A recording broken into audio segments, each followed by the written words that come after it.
My precious one, come close and quiet your spirit.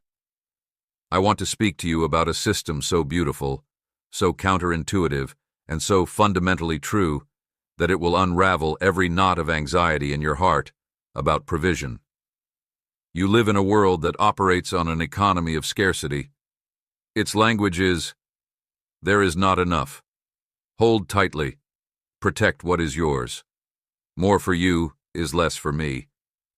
This system breeds fear, competition, isolation, and a deep-seated worry that you will run out, be overlooked, or be left wanting. Your soul feels the pressure of this system every day, but today, I invite you to step through the veil and understand the economy of my kingdom, the divine economy. Its foundational principle is not scarcity, but abundance. Its core truth is not hold tightly, but give freely. Its currency is not paper or gold, but faith, love, and obedience, expressed through the tangible and intangible gifts of your life. In my economy, generosity is not an occasional charitable act. It is the very mechanism of circulation, the spiritual law of increase, and the heartbeat of heaven. Look at the world I created. Does the sun charge the earth for its light? Does the cloud negotiate with the field for its rain? Does the tree consume its own fruit? No. They give. Freely, lavishly, consistently. And in that giving, they participate in a cycle of life that sustains all things. The sun gives light and is not diminished. The cloud gives rain and is replenished from the sea. The tree gives fruit and is made more fruitful. This is a picture of my nature. I am a giving God. For God so loved the world that he gave. Giving is my identity. Therefore, as my child, fashioned in my image, giving is to be your identity too. It is how you align yourself with the fundamental rhythm of creation and the heart of your Father. In the world's economy, if you have a loaf of bread and give half away, you are left with half a loaf. Logic confirms this. But in my divine economy, a different mathematics takes over, the mathematics of faith. When you give from that loaf in obedience and love, you are not just transferring bread, you are planting a seed. And a seed follows a different law. It is not subtracted, it is multiplied. The half loaf you gave is not lost, it is sown. And what you sow, you will reap in some form at the right time, in a measure pressed down, shaken together, and running over. This is why I can say with absolute certainty, give, and it will be given to you. It is not a reward for good behavior. It is a law of the Spirit, as reliable as the law of gravity in the physical realm. When you give, you activate the circuitry of my kingdom. You open an account in the heavenly realm. You declare, I am not governed by the fear of scarcity. I am a citizen of my Father's abundant kingdom, and I trust him to provide. This act of faith moves my heart and mobilizes the resources of heaven on your behalf. Your security, my child, must never be in the bread you hold in your hand, but in my hand that holds you, the hand that fed 5,000 with a boy's lunch, the hand that sustained Elijah by ravens, the hand that made manna fall from the sky. When your security is in me, you can open your own hand freely. You are no longer a desperate owner, clinging to possessions for survival. You are a trusted steward, managing my resources with a generous heart, knowing the storehouse is inexhaustible. This shift in thinking, from scarcity to abundance, from owner to steward, is the first and greatest victory. It transfers the burden of provision from your shoulders to mine. Your part is to be faithful, generous, and obedient with what I place in your hand. My part is to ensure that as you pour out, you are poured into, so that you will always have enough for your needs, and enough to continue giving into the needs of others. Do not look at your current resources and calculate according to the world's math. That math will always lead to fear. Instead, look at me, your provider. See my nature. I am El Shaddai, the God who is more than enough. My economy runs on the fuel of faith-filled generosity. When you give, you are not becoming poorer. You are investing in the economy of heaven, where the dividends are peace, joy, divine provision, and a heart that mirrors mine. Today, I ask you to consciously renounce the spirit of scarcity. Breathe out its anxiety, and breathe in the truth of my abundant nature. You are not a subject of a failing earthly system. You are a beloved child in the palace of a king, whose wealth and generosity know no end. Start thinking like it. Start living like it. The cycle begins with a change of mind and heart. Welcome to the divine economy. My precious one, we have stepped into the reality of my abundant economy. Now let us kneel together in the soft soil of the heart. For in my kingdom, the external act of giving is always preceded and defined by an internal reality. The gift itself is like a seed you hold in your palm. But the heart from which you release it is the genetic code within that seed. It determines everything about the harvest that will one day spring forth, its quality, its quantity, its flavor, and its very nature. A seed sown from love cannot produce a harvest of bitterness. A seed sown from manipulation cannot yield a crop of pure blessing. The heart of the giver sanctifies or nullifies the gift. You see, I do not merely audit your accounts. I commune with your spirit. I am not a vending machine where you insert the coin of a good deed to receive a packaged blessing. I am your Father, and I look past the hand that gives to the heart that motivates. The Lord does not look at the things people look at. People look at the outward appearance, but the Lord looks at the heart. When you bring your offering, your act of service, your words of encouragement, I first receive you, your inner posture, your secret intentions, the silent prayer or complaint of your soul. Let us examine the different seeds, the various conditions of the heart from which giving can flow. There is the seed of love. This seed is sown from a heart that has first received and been overwhelmed by my love. It gives because it is simply too full to contain the affection it feels, for me and for my children. It gives spontaneously, joyfully, without calculation. It is the seed of the widow's mite, sown not from her surplus, but from her surrender. It is the seed of the alabaster jar, broken and poured out in wasteful, beautiful devotion. When you sow this seed, the harvest is a deeper capacity for love, a profound joy in communion, and a heart that feels ever closer to my own. The return may not always be financial. It is often the spiritual currency of intimacy and unspeakable joy. There is the seed of faith. This seed is sown not from a surplus of emotion, but from a stubborn conviction in my word. Your bank account may argue scarcity. Your circumstances may scream impossibility. But you choose to give because I have said, give, and it will be given to you. You sow this seed as an act of spiritual warfare against the fear of lack. You are declaring, I trust your economy more than my eyes. This seed is powerful. It moves mountains of doubt and calls forth miracles from the unseen realm. Its harvest is often tangible provision, open doors, and a faith that has been tried and proven true, a faith more precious than gold. There is the seed of obedience. This seed is sown from a will that has been surrendered. You may not feel particularly loving or faith-filled in the moment. You may feel tired, routine, or even reluctant. But you remember my command. You feel the gentle nudge of my spirit, and you choose to obey. Lord, I don't feel like it, but because you said so, I will. This seed, sown through the tears of a surrendered will, is incredibly precious to me. It is the substance of true discipleship.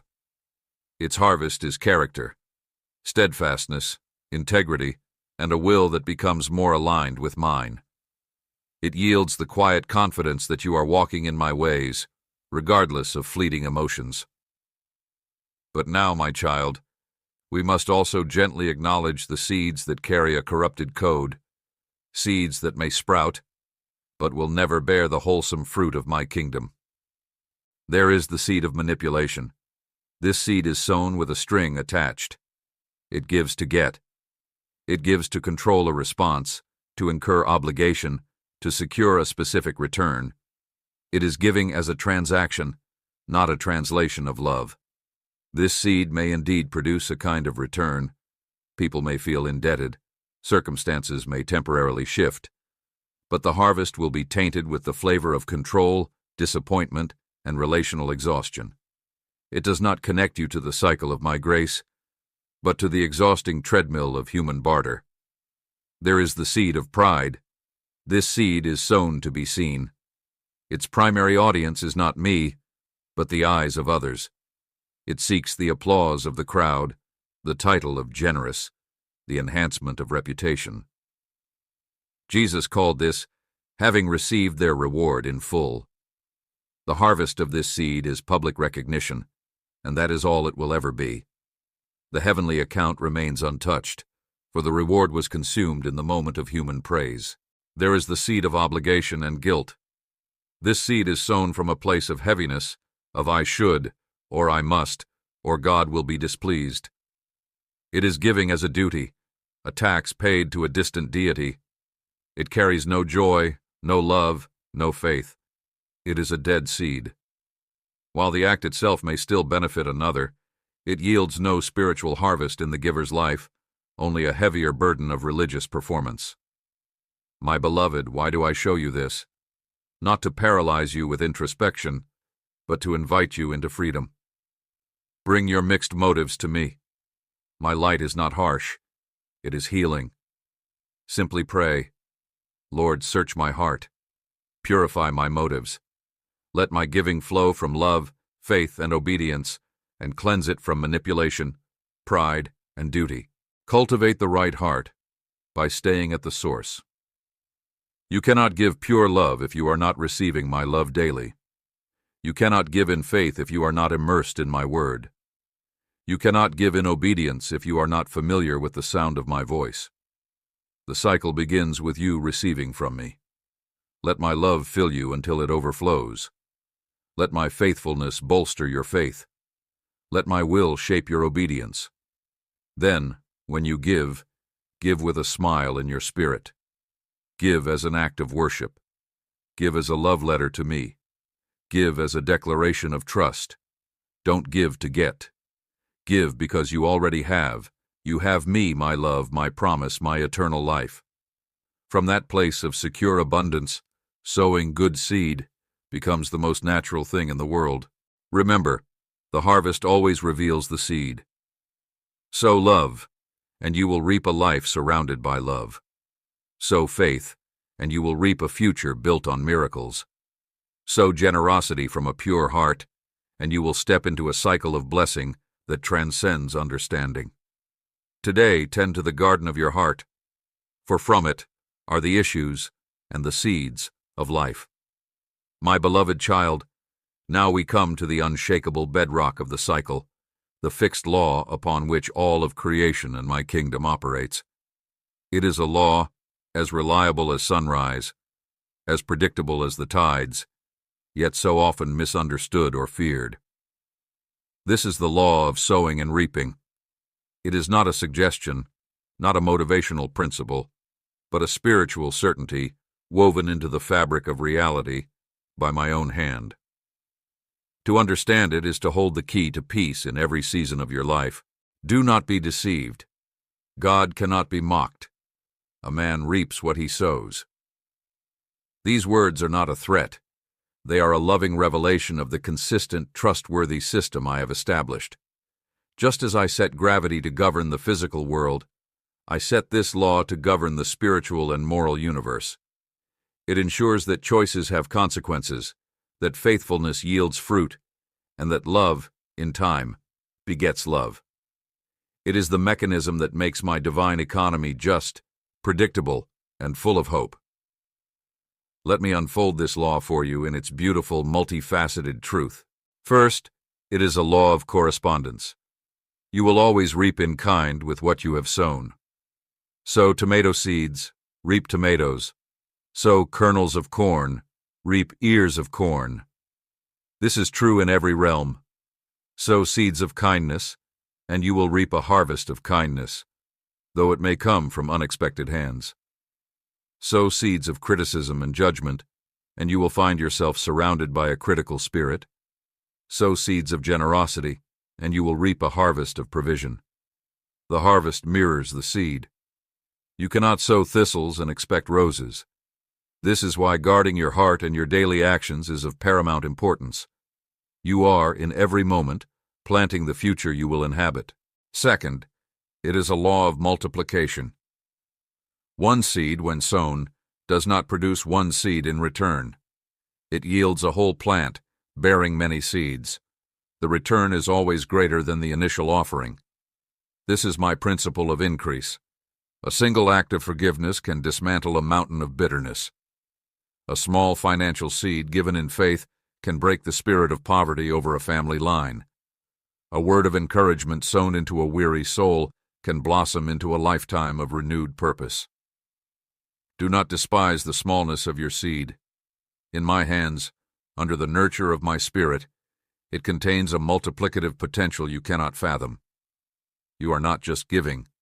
You are investing in a harvest that will far exceed your initial outlay. Third, it is a law of process and patience. There is an inevitable and necessary gap between the sowing and the reaping. The seed must fall into the ground, die, and remain hidden for a season. This is the season of faith. It is the time between your obedience and the visible outcome. The world teaches you to expect instant results, but my kingdom operates on the rhythm of the harvest. This waiting period is not abandonment, it is incubation. It is where the seed's potential is activated by the hidden workings of the soil, the rain, and the sun, which represent my spirit, my word, and my timing. Impatience during this season can lead you to dig up the seed, to abandon faith, or to conclude the law has failed. But I assure you it has not. The harvest is assured to those who do not give up. Fourth, it is a law of proportional return. Remember this: whoever sows sparingly will also reap sparingly, and whoever sows generously will also reap generously. The scale of your sowing influences the scale of your harvest. This is not about earning my favor through quantity. It is about the natural outworking of the law. A heart that sows generously is a heart that trusts me deeply. That trust opens the floodgates for a generous return. Conversely, a heart that sows sparingly, gripped by fear and lack, constricts the flow. Your sowing is a measure of your faith in my provision. I love a cheerful giver because a cheerful giver has understood my heart and trusts my economy completely. Fifth, and this is crucial, it is a law that transcends the immediate. You reap more than you sow, and you reap in different areas than you sow. A financial seed can yield a harvest of spiritual breakthrough. A seed of time spent in prayer can yield a harvest of relational healing. A seed of mercy shown can yield a harvest of divine protection. You are sowing in one field, but the harvest may appear in another. This is why you must trust me, the Lord of the harvest, to bring forth the increase in the form and the area that is most needed for your life and destiny. Your job is to sow good seed faithfully. My job is to orchestrate the harvest perfectly. This law is your great hope and your solemn responsibility. It means you are not a victim of random chance. Your future is, in significant part, shaped by the seeds you choose to plant today. You cannot control every circumstance, but you can control what you sow in the midst of them. So, what should you sow in this season? Sow good seed, despite the condition of the soil around you. Sow love where there is hatred. Sow peace where there is strife. Sow generosity where there is lack. Sow faith where there is fear. Do not let the hardness of another's heart or the barrenness of a situation determine what you plant. You are responsible for the seed, not the soil. I will take care of the soil. Look at your life right now. The circumstances you are reaping today are the harvest of seeds you planted months or years ago. If you see a harvest you do not like, Do not despair. The wonderful news is that you can start sowing new seeds today. You can change your future harvest by changing what you plant in the present. Begin with the soil of your own heart. Sow the seed of my word deep within. Water it with prayer and obedience. Then, let that internal harvest overflow into external sowing, into your relationships, your finances, your work, your community.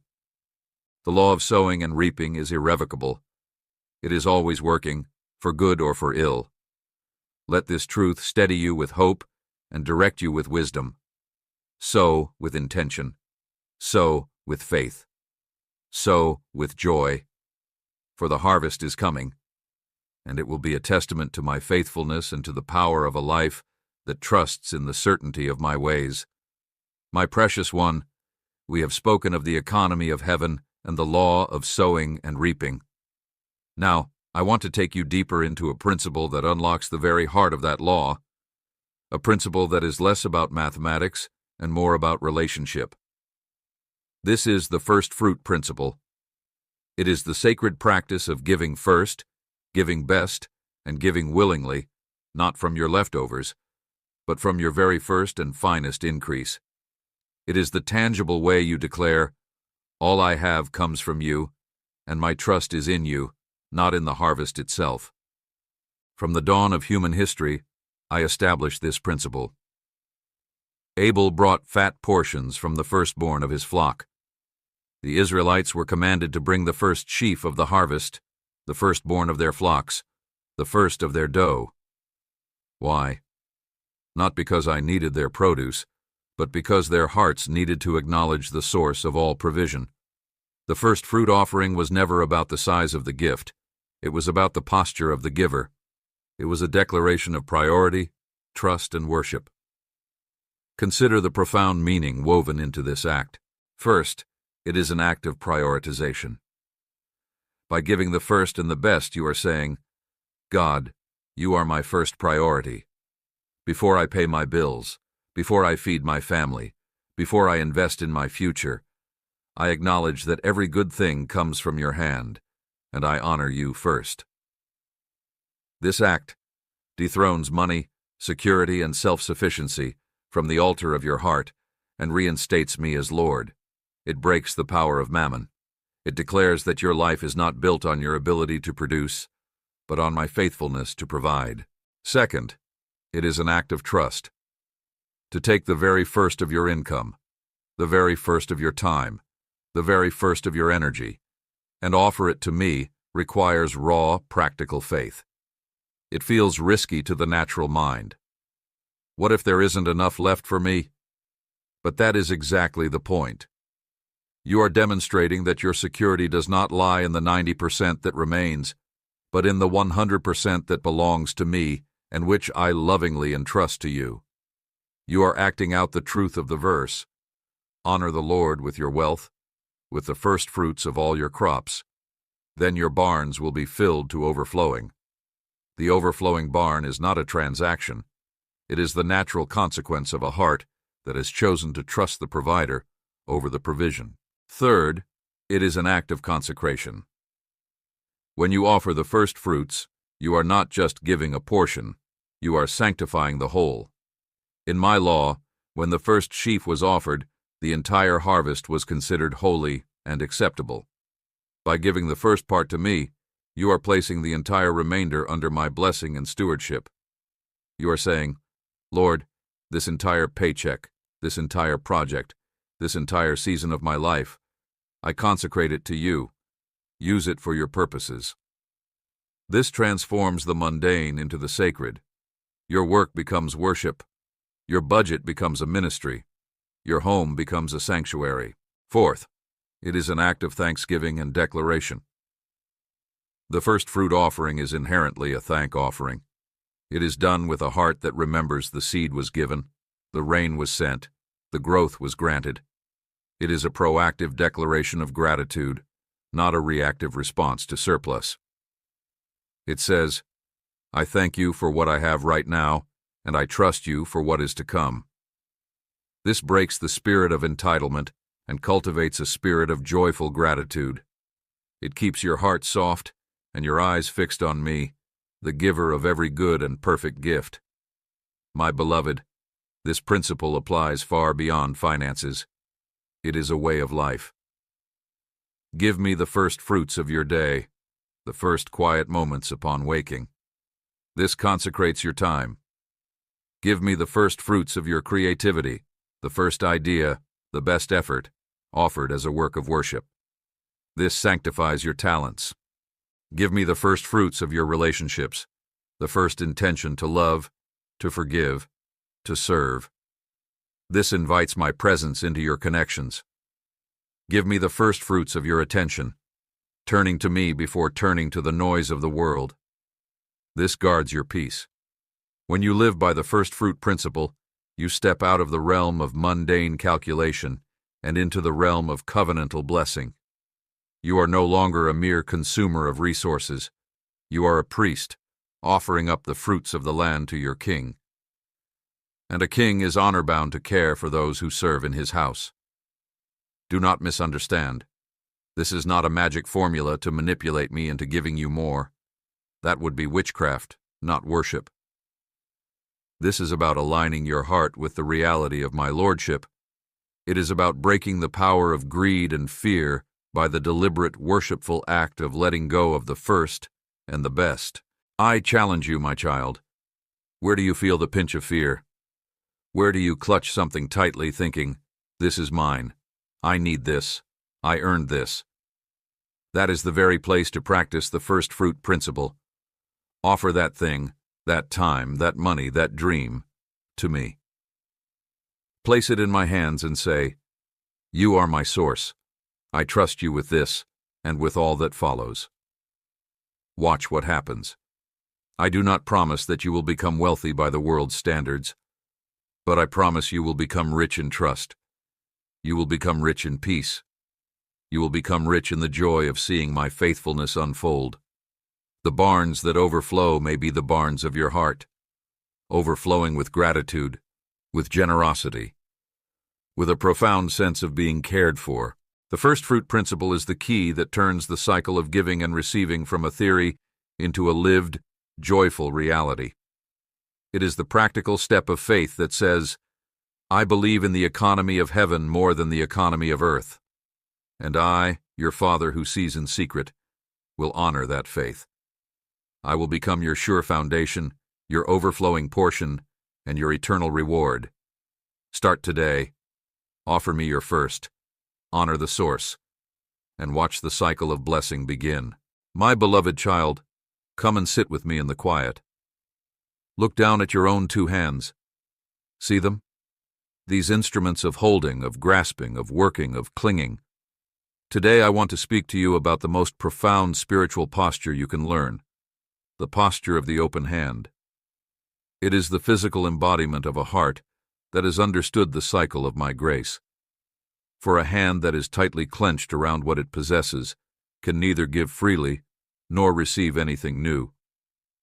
But an open hand? An open hand is an invitation to both release and receive. It is the sacred space where the cycle breathes. You have been taught in so many ways to clench your fists, to hold tightly to security, to relationships, to plans, to old wounds, to material things, to control. You believe that tightness equals safety, that possession equals security. But I tell you, that is an illusion. A clenched fist is the posture of fear. It is the posture of scarcity. It says, "What I have is all there is, and I must protect it with all my strength." That constant clenching exhausts your soul. It cuts off circulation. It leaves your knuckles white and your spirit weary. But I call you to something different. I call you to the courage of the open palm. Think of it in the natural. If you want to give someone a gift, you must open your hand and release it. If you want to receive a gift, you must open your hand to take it. The same posture serves both purposes. This is the beautiful symmetry of my design.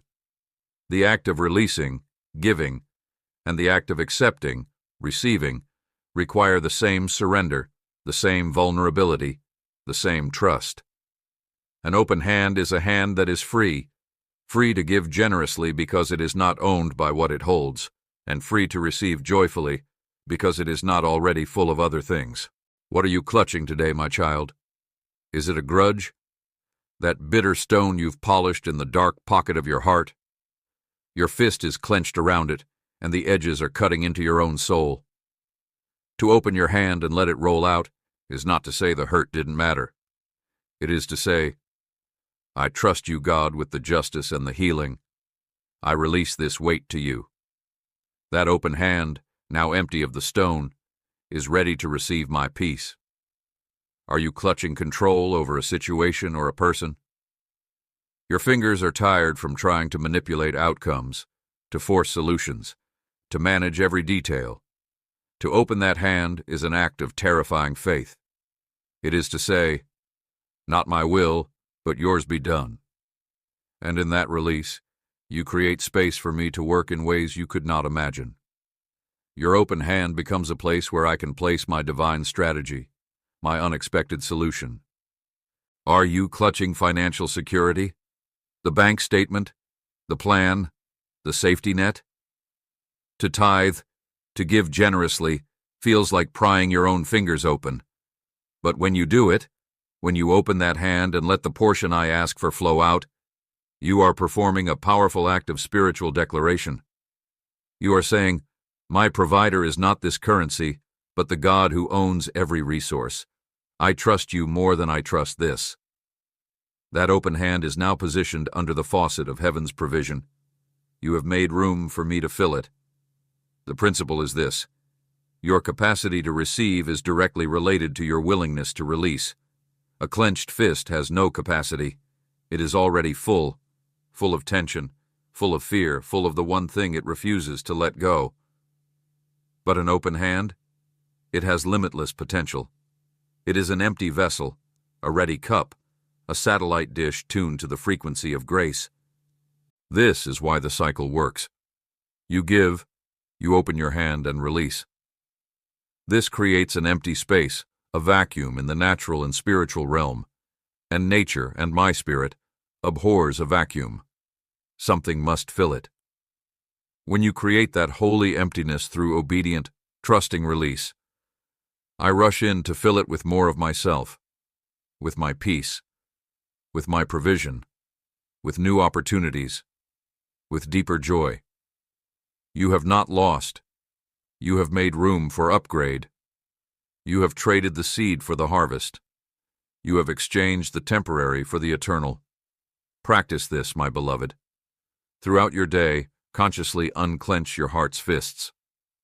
When anxiety rises about the future, open your mental hand. Release the scenario to me. Whisper, I trust you with this. Feel the space that creates. When you feel offended, open the hand of your heart. Release the right to be right. Feel the space for reconciliation and peace that emerges. When you feel lack, open your physical hand in generosity, even if it's small. Give something away. Feel the space for faith and expectation that opens up within you. The open hand is the posture of prayer. It is the posture of worship. It is the posture of a child coming to a father. It says, I have nothing to offer but my need, and I am ready to receive your love. Do not be afraid of the emptiness that follows release. That emptiness is not abandonment. It is anticipation. It is the clean, swept room waiting for the guest of honor. It is the fertile soil after the plow. I cannot fill what is already crammed full of your own striving, your own solutions, your own hoarded treasures. So today, begin. Finger by finger, prayer by prayer, release by release. Open your hands. Open your hand of finances. Open your hand of relationships. Open your hand of your past. Open your hand of your dreams. Hold it all before me, palms up. Let go. Trust me. Watch as I take what you release and transform it. Watch as I place new things in your open palms. Things of my spirit, things of eternal value, things that satisfy the deep hunger that clinging could never touch. The cycle turns on the pivot of an open hand. It is the most vulnerable and the most powerful stance you will ever take. For when your hands are open, you are finally free. Free to receive the boundless gifts I have been longing to give you all along.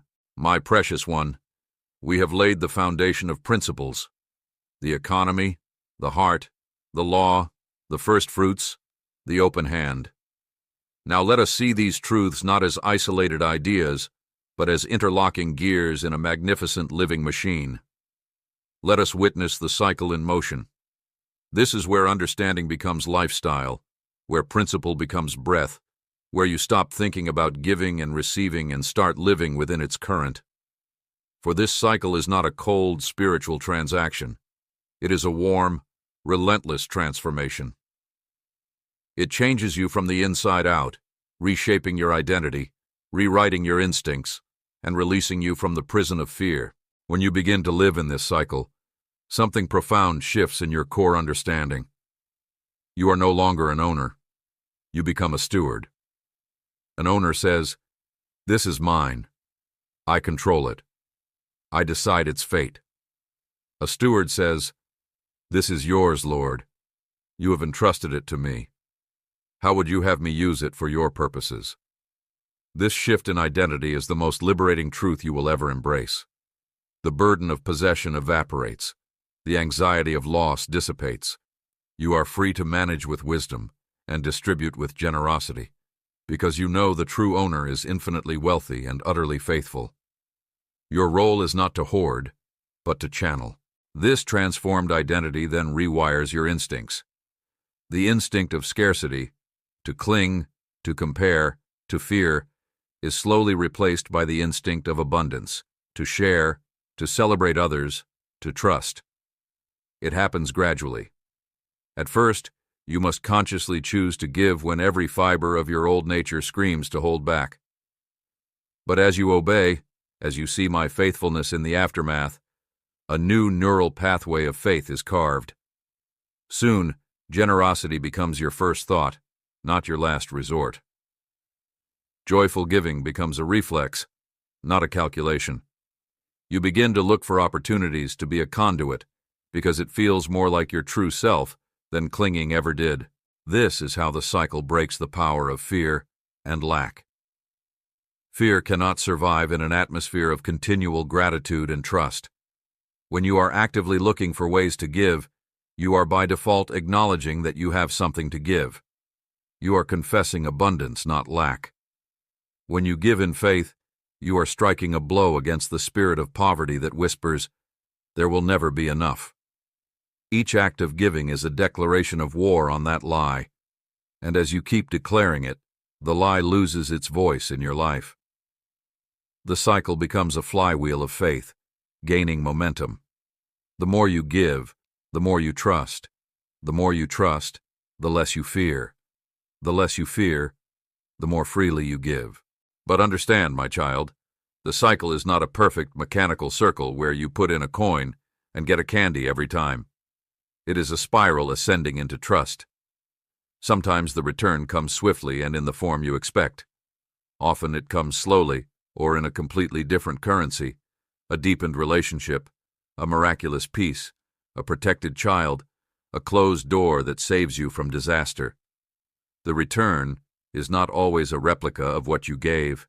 It is the manifestation of my faithfulness in keeping the entire system of your life in balance and moving you toward your destiny. I am not settling a debt. I am nurturing a child and building a kingdom. This is why you must never view the cycle as a give-to-get scheme. That mentality keeps you in the realm of transaction, staring at your own hands. The transformation occurs when your focus shifts from your gift to my goodness, from your loss to my faithfulness. You give because I am good. You trust because I am faithful.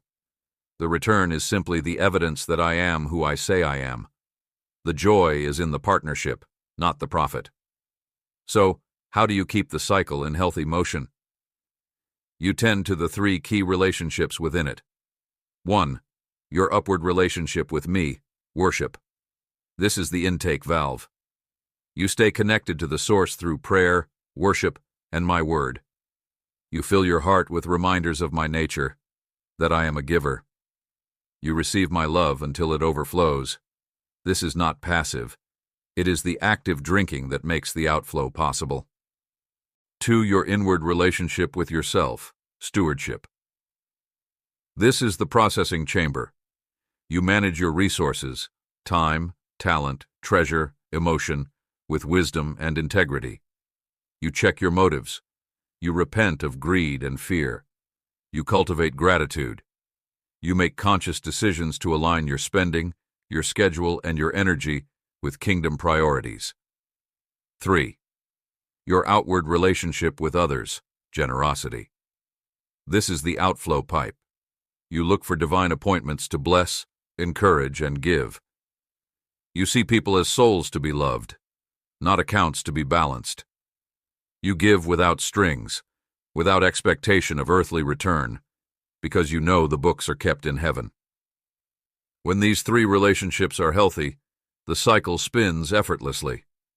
You are like a lamp filled with oil, worship, with a clean wick, stewardship, shining light freely into the darkness, generosity. And as you shine, I ensure the oil never runs out. My beloved, step into the flow today. Don't just give an occasional gift.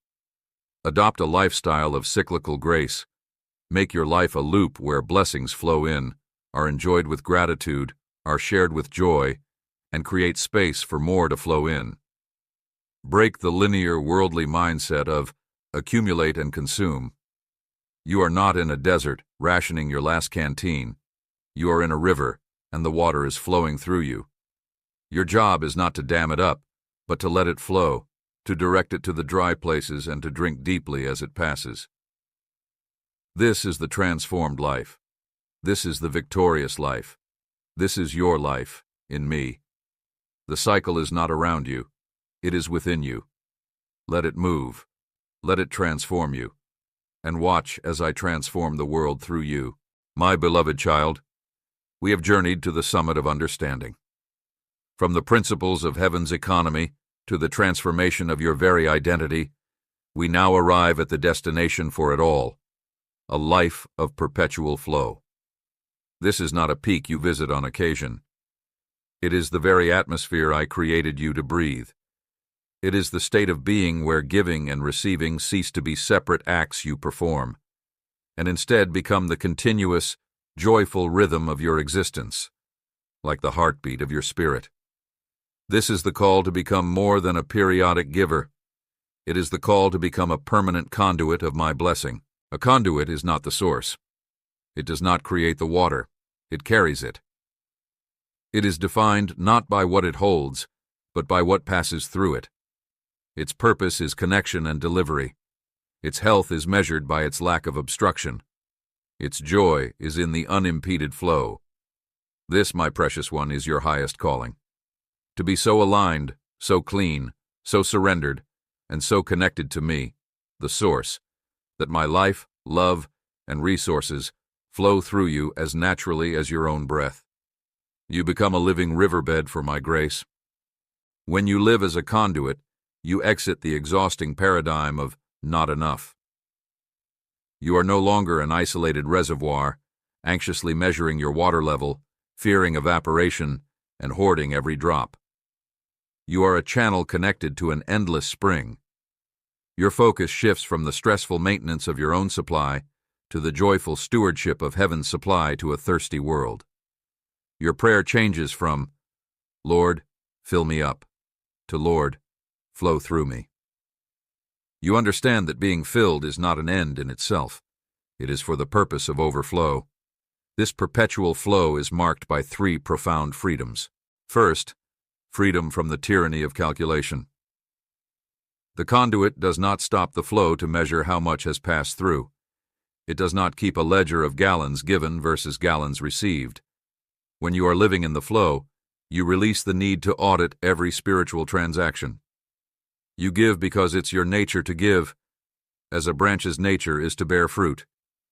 You trust me, the vine dresser, with the entire process of growth, sap, blossom, and harvest. You are free to be extravagantly generous because you know the supply is not your responsibility. Your alignment is. The arithmetic of heaven is my department. Your department is obedience and joy. Second, freedom from the fear of depletion. A reservoir can run dry. A conduit connected to a spring cannot. Your fear says, if I keep giving, I will have nothing left for myself. But the promise of the conduit is, as you give, it will be given to you. A good measure, pressed down, shaken together, and running over, will be poured into your lap. The into your lap imagery is key. It is an active, continuous replenishment as you are actively giving. You are not meant to be filled once and then slowly drain until the next filling. You are meant to be a point in an infinite circuit, where the giving is the receiving, for in the very act of channeling blessing, you are positioned directly in the current of it. You cannot outgive the spring. Third, freedom for spontaneous, spirit-led generosity. A conduit does not decide when to flow. It flows because the source is flowing. When you are abiding in me, you become sensitive to the gentle pressure of my spirit directing the flow. You feel the nudge to call that person, to give that amount, to speak that word, to forgive that offense. It is no longer a burdensome ought to, but a natural get to. You become a responsive instrument. Your life becomes a series of divine appointments, where you are the delivery person, for a grace that was precisely timed and crafted for someone else. This is the most thrilling way to live, as a constant participant in my unseen kingdom work. Becoming this conduit is the culmination of all we've discussed. It is trusting the divine economy enough to let go, purifying the heart of the giver until love is the only motive, understanding the law of sowing and reaping so deeply that you sow in every season with confidence, honoring the source with your first and best, establishing the rhythm of priority, maintaining the open hand so nothing clogs the channel, living the transformative cycle until it becomes your second nature. It is abiding. It is remaining in me. As you do, my words will remain in you, and you will ask what you desire, and it shall be done for you. Your desires will align with the flow, and your prayers will become the very signals that open the gates of blessing for others. This is the life that bears much fruit. Not occasional fruit, but much fruit. Fruit that remains. Your impact will transcend your physical presence, your financial capacity, or your natural abilities. It will be supernatural, because it will be my life flowing through your surrendered one. So, my beloved conduit, how do you step into this perpetual flow today? You make the choice right now to redefine success. Success is no longer a full storehouse, but a clear channel. It is not what you accumulate, but what you distribute. It is the joy of seeing my love reach its target through you. Then, you practice the prayer of the conduit. Father, not my will, but yours be done with my time, my talent, my treasure, and my heart. Connect me so deeply to you today that I feel the current of your compassion. Let me be a blessing. Let me be a bridge.